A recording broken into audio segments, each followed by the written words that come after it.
want to tell you a little bit about memory reconsolidation. Memory reconsolidation does not belong to any therapy. It is actually a name that neuroscientists have given a really interesting phenomenon. Let's use Dan Siegel's hand model of the brain for a sec.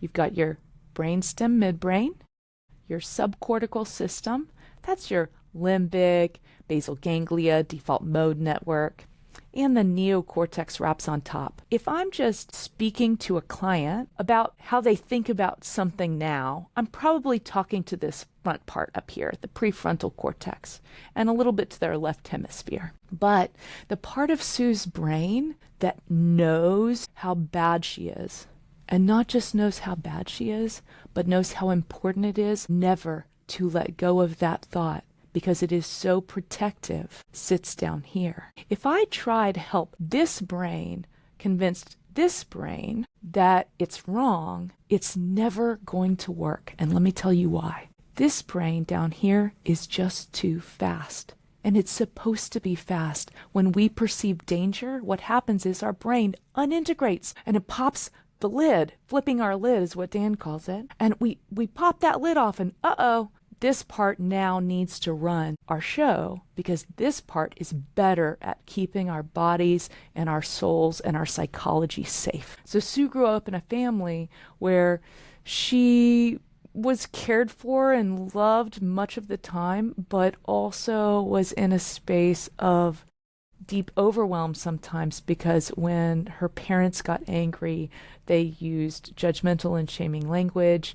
They would push her out into her room, and they just were very clear at communicating that love was taken away when she did something they didn't like. That was her experience of it. And so, of course, her little one, her little girl self, took in all these shame messages. Those shame messages were actually really, really helpful for her. Not because they're pleasant, they weren't, but because they helped her mind organize around what was happening. And an organized mind increases safety just a little bit, so it keeps things a little bit more intact. So what happened for Sue was that it was really important actually to know she was bad. That way she could try to be better and try to get these experiences not to happen. It put her into more control. It put her into a space of agency where she could do something. It helped her feel more empowered. So even though it carries a message that's really high cost for her sweet little brain, it was also of really high benefit. If I try to help Sue talk from this part of her brain to this part of her brain and just tell her this part's wrong, then that experience of that inner kiddo is not honored and not seen.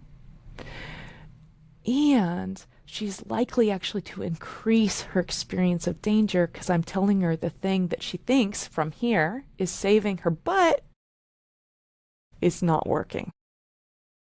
And that doesn't make sense to this little brain.